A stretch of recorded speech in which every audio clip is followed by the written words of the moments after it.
That was Semi-Charmed Life by Third Eye Blind. You are listening to phoenixradio.com.au. This is Jason's Sports Rundown, and the time is 2:02 p.m.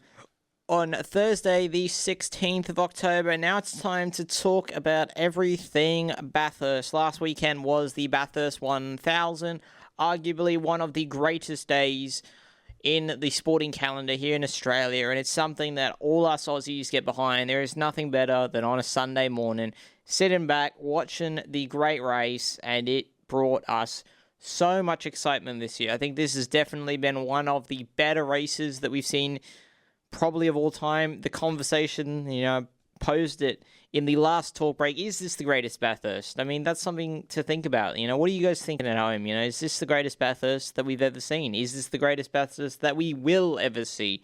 There's a lot to be excited about the future ones, but we'll take a look at the session results. We'll go through each and every session from practice one all the way through to the race, and there's no less level of excitement than what we saw this weekend. So starting in practice number one, it was Wood and Odasia in the first spot. It was Steve Squally and Jones in second, and Kai Allen in third spot. With the co-drivers in practice two, it was Scott Pye in first place, David Russell in second, and Tony Adalberto in third. Back with both drivers in the car in practice three, you had Feeney and Whincup number one, Wood and Odasia in second, and Pye and Brown in third. The 888 cars were looking pretty good in practice three. In practice four, the main drivers going at it. It was Kostecki in third, Percat in second, and Chaz Mostert, the king, some might say, of the mountain. In at least the most recent times, he's been pretty good there and continues to be. That heads on into qualifying, which was before we saw the remaining two practice sessions. And in qualifying, your top three was Ryan Wood, Brock Feeney, and Brody Kostecki getting another provisional pole at Bathurst. He has been unstoppable in the Enduros and particularly at Mount Panorama itself. Heading into practice 5 and 6, which happened to be before the shootout. So in practice 5, you had the co-drivers in once again. So it was Scott Pye in first, Jamie Whincup in second, and Winterbottom in third. So three drivers you'd expect to be up towards the front in a co-driver level. Main drivers were back in the car with the co-drivers in practice 6, and Feeney and Whincup topped that practice session with Mostert and Coulthard in second. Waters and Winterbottom were in third place. The shootout results shaked up everything, and it showed a pretty strong Ford contingent at the front, which was definitely interesting to see with all the discussions around, the Camaro having slight advantages in particular areas. It was definitely interesting to see. But the shootout results, Percat in 10th, Steve Squally in 9th, Cam Hill in 8th, Thomas Randall in 7th, Cooper Murray in 6th. Brock Feeney dropping down to 5th place after qualifying second in the qualifying session. Ryan Wood in 4th. Chaz Mostert in 3rd. Cam Waters in 2nd place. And Brody Kostecki converts provisional pole into pole for the great race, starting from the number one spot.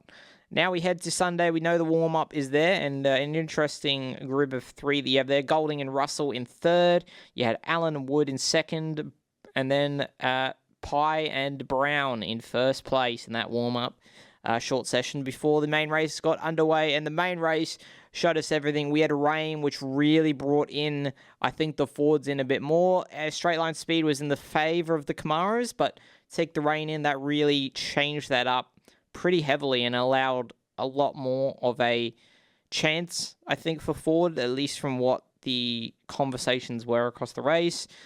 You had a lot of brave strategy calls, when to be on the wet tyres, when to be on the dry was a thing that really changed up the orders. A number of safety cars, a lot of mistakes in the wet. It was tough, and that's where we saw a lot of things. We saw reliability issues, Chaz Mostert being one that faced that one. Unfortunate for him, but the running and finishing order for race number 27 and the Bathurst 1000, Percat and Slade were one of the pairs who were unable to finish the race, or at least not classified. Davidson and Alberto weren't able to finish, neither did Mostert and Coulthard. Courtney and Perkins suffered the same. Evans and Smith Stanaway and Morris all unable to be classified or finish the race. 21st place officially was Forward and Vaughan, and considering that car had the worst start to the race and managed to come back and fight towards the end, was pretty exciting to see. Di Pasquale and Jones in 20th. Very unfortunate for Wood and Odeja to finish 19th. Kostecki and Hazelwood in 18th. Also unfortunate. And Brown and Pye dropping down to 17th as well. Those three were really in for a good shot at many points during the race and weren't quite there. Jones and Boys in 16th. It was Crick and Seaton in the wildcard entry, doing pretty good for themselves, if you might say. LeBrock and Hughes in 14th. It was Gray and Dalton, another duo in the wildcard in 13th. It was Winterbottom and Waters come back into 12th. Randall and Moffat fight to get into 11th, and the top 10 starts with Craig Lowndes in his last race for Triple Eight, with the youngster Bates doing very well there. Cameron and Bess, an unbelievable performance to get up to 9th. Allen and Wood had a great one in 8th. Heimgartner is experienced in the rain, and that showed him and Fraser getting up to 7th. A comeback drive from Brock Feeney after his massive mistake, him and Whincup finishing 6th. Cam Hill and McLeod coming in 5th, not a bad effort from them. Murray and Stewart, Murray was really strong in parts of the race, managed to just finish 4th in this one. Golding and Russell, they might have crossed the finish line first, but with their penalty forced them down to 3rd place, but still a podium on Bathurst nonetheless. And then in 2nd place, David Reynolds has won that thing before, and he got into 2nd with his teammate Lee Holdsworth.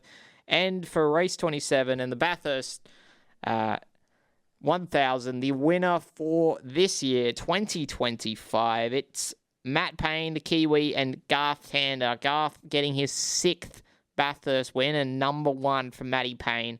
What an unbelievable race to see. And to see that sort of shake-up, as you can see from the finishing order, just showed you how much excitement and how much we got into that race. Nothing less than unbelievable. Coming up soon, we're going to be shifting it motorsport-wise to F1, and we're going to be previewing the USA GP. But right now, you've got Morgan Wallen with Thinking About Me.